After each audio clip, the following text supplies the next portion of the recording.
12. O mais importante é encontrar pechinchas.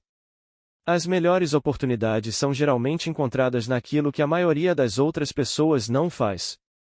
O processo de construção inteligente de um portfólio consiste em comprar os melhores investimentos, dando-lhes espaço vendendo ativos que não são muito bons, e ficando longe dos piores. As matérias-primas do processo consistem em a. Uma lista de potenciais investimentos, b. Estimativas de seu valor intrínseco, c. Alguma percepção sobre como comparar seus preços ao seu valor intrínseco, e d. Uma compreensão sobre os riscos envolvidos em cada um dos investimentos e sobre o efeito que sua inclusão causaria na carteira a ser montada. O primeiro passo é geralmente garantir que os ativos que estão sendo considerados satisfaçam alguns padrões absolutos. Talvez nunca se ouça de investidores sofisticados algo como se estiver suficientemente barato, compro qualquer coisa. O que costumam fazer de forma mais frequente é criar uma lista de candidatos a investimentos que atendam a seus critérios mínimos, e dos ativos listados, escolher as melhores pechinchas. É disso que se trata este capítulo. Por exemplo, um investidor pode começar reduzindo a lista de possibilidades para os ativos cujo risco esteja dentro de certos limites aceitáveis, pois alguns deles não se sentem confortáveis com alguns tipos de risco. Exemplos abrangem o risco de obsolescência de um segmento tecnológico que se mova muito rapidamente e o risco de que um produto de consumo da moda perca sua popularidade. Outros investidores têm tendência a considerar que alguns assuntos não fazem parte do universo de seus conhecimentos especializados. E outros ainda demonstrarão inclinação a não aceitar, absolutamente, algumas empresas, seja porque o ramo de negócios do qual participam é muito imprevisível, seja porque suas demonstrações financeiras não são suficientemente transparentes. É completamente razoável querer priorizar ativos que se enquadrem em uma determinada parcela do espectro de risco. É possível que, por um lado, os ativos considerados extremamente seguros pelo mercado ofereçam rendimentos desinteressantes, e por outro lado, os que se encontram no extremo oposto ultrapassem a tolerância ao risco dos investidores. Em outras palavras, é razoavelmente possível que existam ativos que investidores não aceitem, independentemente do preço. Não só pode haver riscos que os investidores não queiram assumir, como também que seus clientes não queiram que eles assumam. Especialmente no mundo institucional, raramente se diz aos gestores: aqui está o meu dinheiro, faça o que quiser com ele. O trabalho do gestor de capitais não é apenas realizar investimentos com potencial de lucro, mas também entregar aos clientes o que eles querem, uma vez que a maioria dos investidores institucionais é contratada para realizar atribuições específicas em termos de classes de ativos e estilos de investimento. Se o cliente deseja um tipo de investimento, há pouco que ganhar em outros, independentemente de sua atratividade. Por exemplo, se o cliente quer um gestor com expertise em ações de alta qualidade e capitalização, correrá risco comercial se investir em startups de alta tecnologia. Desse modo, é improvável que o ponto de partida para a construção de uma carteira tenha um universo ilimitado de investimentos como base. Alguns investimentos são vistos como candidatos realistas a serem incluídos na carteira, outros, não. Assim, após definido o conjunto viável, o próximo passo é selecionar em quais deles investir. Isso é feito identificando aqueles que oferecem a melhor relação entre rendimentos potenciais e risco, ou os que oferecem maior valor para o dinheiro. Isso é o que Sid Cotley, editor do livro Security Analysis, de Graham e Dodd, quis dizer quando me falou que, em sua opinião, investir é a disciplina da seleção relativa. Essa frase tem me acompanhado por 35 anos. Embora simples, a frase de Sid incorpora duas mensagens importantes. Primeiro, o processo de investimento tem de ser rigoroso e disciplinado. Segundo, ele é necessariamente comparativo. Mesmo que os preços estejam baixos ou altos, e, portanto, que os retornos prospectivos sejam altos ou baixos, precisamos encontrar os melhores investimentos possíveis. E, já que não podemos mudar o mercado, se quisermos participar, nossa opção é selecionar os melhores investimentos dentre as possibilidades existentes. Essas são decisões relativas. O que faz com que um ativo seja o excelente investimento que procuramos? Conforme mencionei no capítulo 4, trata-se, em grande medida, de uma questão de preço. Nosso objetivo não é encontrar bons ativos, mas boas compras. Desse modo, não se trata do que compramos, trata-se do quanto pagamos pela compra. Um ativo de alta qualidade pode ser uma compra boa ou ruim, um ativo de baixa qualidade também. A tendência de confundir o mérito objetivo e a oportunidade de investimento, bem como a falha em conseguir distinguir entre os bons ativos e as boas compras, coloca a maioria dos investidores em apuros. Uma vez que buscamos boas compras, meu principal objetivo neste capítulo é explicar o que torna uma compra boa. Em geral, isso significa que o preço está baixo em relação ao valor e que o rendimento potencial está alto em relação ao risco. De que forma as pechinchas se tornam o que são? No capítulo 10, usei a mania por ações de tecnologia como exemplo de um processo confiável por meio do qual uma boa ideia sobre os fundamentos pode se transformar em uma bolha sobreprecificada. Em geral, tudo começa com um ativo claramente atraente. À medida que a opinião dos investidores sobre o ativo melhora, mais querem comprá-lo. Isso faz com que o capital flua para ele e seu preço suba. As pessoas tomam o aumento do preço como um sinal de mérito do investimento e, então, compram ainda mais. Outras ouvem sobre ele pela primeira vez e também resolvem comprar. Assim, a tendência ascendente assume a aparência de um ciclo virtuoso sem fim. É, em suma, um concurso de popularidade em que o ativo em questão é o vencedor. Quando continuam por tempo satisfatório e ganham força suficiente, os investimentos da moda se transformam em bolhas. E bolhas podem oferecer aos investidores sensatos muitas oportunidades para vender e para vender a descoberto. O processo pelo qual se criam pechinchas é, em grande medida, o oposto. Assim, para encontrá-las, é necessário entender o que faz um ativo se tornar preterido. Isso não ocorre necessariamente como resultado de um processo analítico.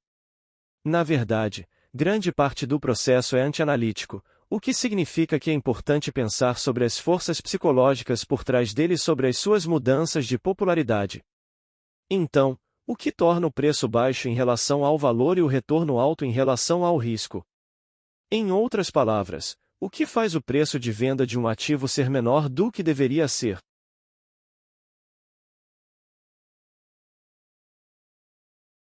Ao contrário de ativos que se tornam objeto de manias, as possíveis pechinchas costumam apresentar algum defeito objetivo. É possível que uma classe de ativos possua fraquezas, por exemplo, uma empresa pode apresentar defasagem em relação ao seu próprio setor, um balanço patrimonial pode estar excessivamente alavancado, ou, talvez, um ativo ofereça proteção estrutural inadequada aos seus detentores. Uma vez que o processo de fixação de preços justos do mercado eficiente requer o envolvimento de pessoas analíticas e objetivas, as pechinchas, em geral, fundamentam-se na irracionalidade ou em alguma compreensão incompleta. Por isso, as pechinchas costumam ser criadas quando os investidores não consideram um ativo de forma justa, ou deixam de examinar aspectos mais profundos para entendê-lo de maneira completa, ou não conseguem superar alguma tradição, viés ou restrição não baseada em valor. Ao contrário dos queridinhos do mercado, o ativo órfão é ignorado ou desprezado. Quando é mencionado pela mídia e nos coquetéis, isso é feito em termos pouco lisonjeiros. Geralmente seu preço vem caindo, fazendo o pensador de primeiro nível se perguntar quem compraria esse tipo de ativo. É preciso reiterar que a maioria dos investidores extrapola os resultados históricos para o futuro esperando que as tendências se mantenham contínuas, em vez de levar em consideração algo muito mais confiável, isto é, a regressão para a média. Os pensadores de primeiro nível tendem a ver a fragilidade dos preços históricos como algo preocupante, não como um sinal de que o ativo tenha ficado mais barato. Como resultado, um ativo em pechincha tende a ser altamente impopular. O capital fica longe dele ou foge, e ninguém é capaz de imaginar uma única razão para comprá-lo. Eis um exemplo de como as pechinchas podem ser criadas quando uma classe inteira de ativos sai de moda. A história dos títulos, bonds, nos últimos 60 anos é o espelho oposto do aumento da popularidade desfrutada pelas ações, estoques. Os títulos começaram a perder sua popularidade quando as ações passaram a monopolizar os holofotes nas décadas de 1950 e 1960 até que, no final de 1969, O informe semanal do First National Citibank com dados sobre títulos teve sua última publicação com a seguinte manchete, e a última edição, em fundo preto.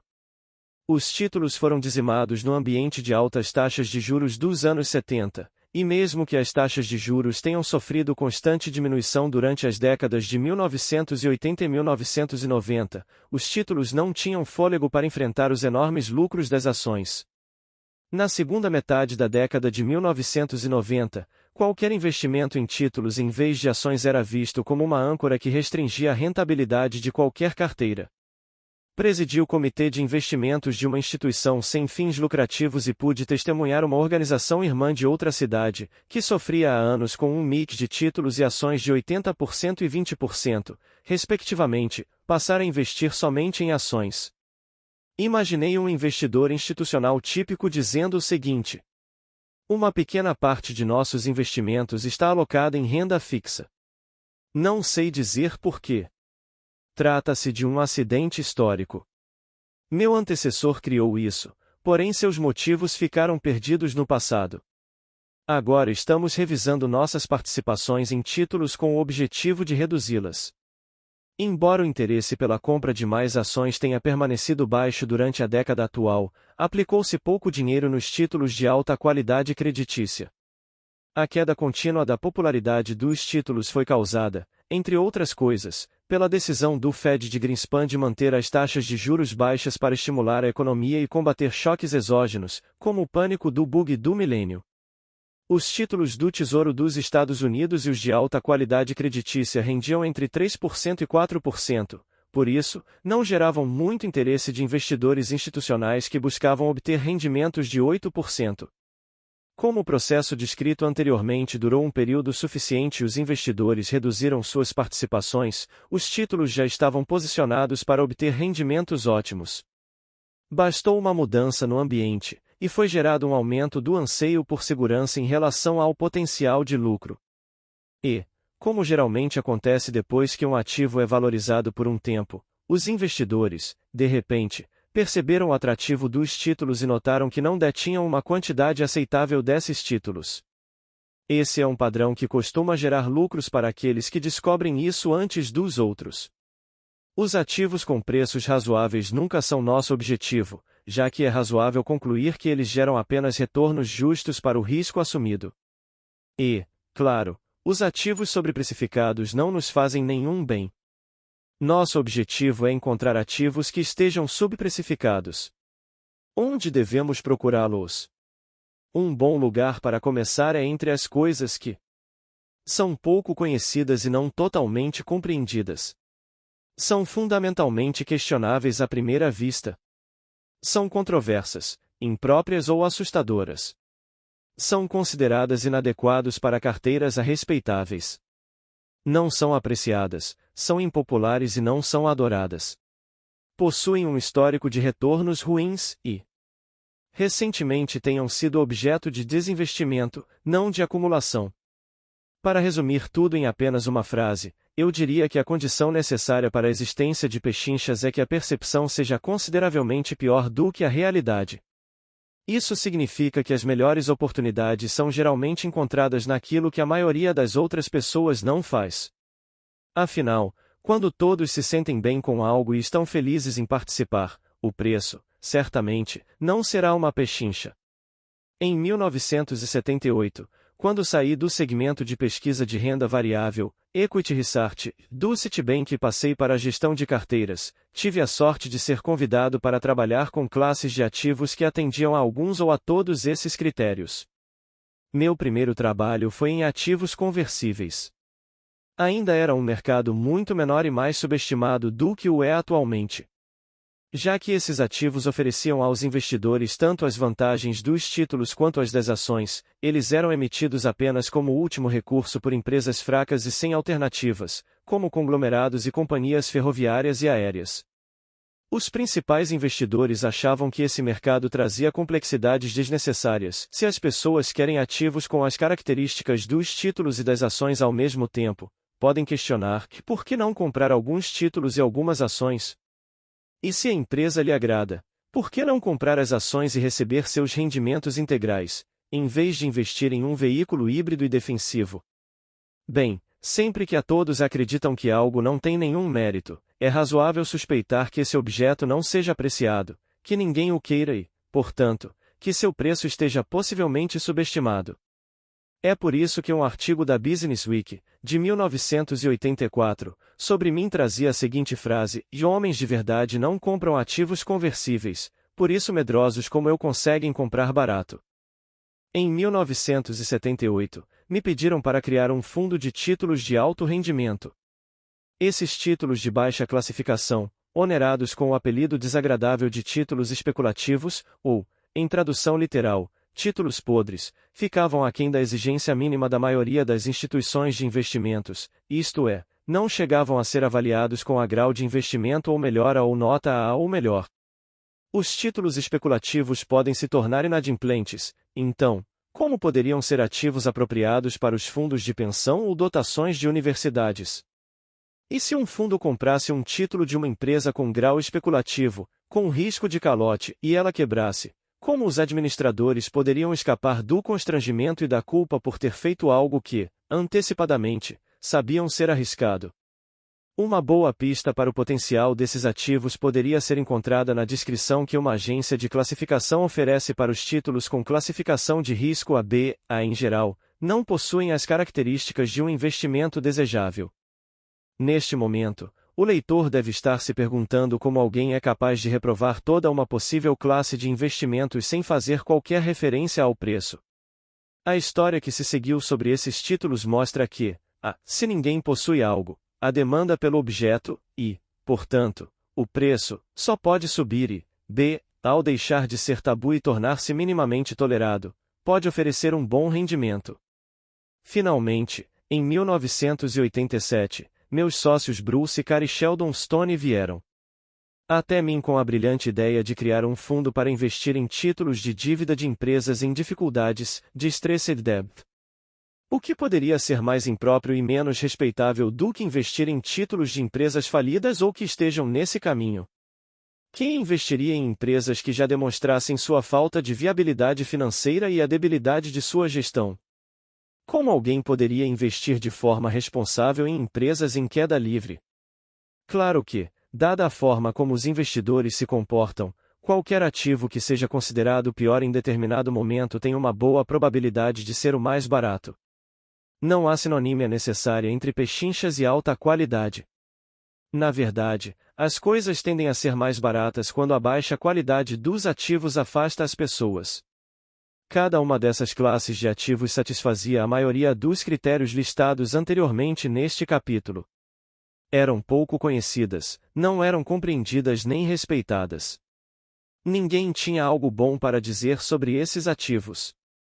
Todos os títulos eram exemplos de investimentos desconfortavelmente peculiares e imprudentes, concordando com o que dizia David Svensen, ver capítulo 11. E, portanto, todos eles se transformaram em um ótimo lugar para estar pelos próximos 20 ou 30 anos.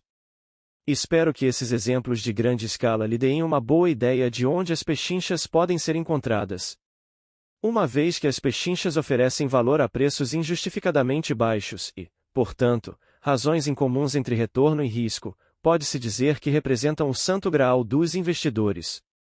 De acordo com os motivos especificados no capítulo 2, essas oportunidades não deveriam existir em um mercado eficiente.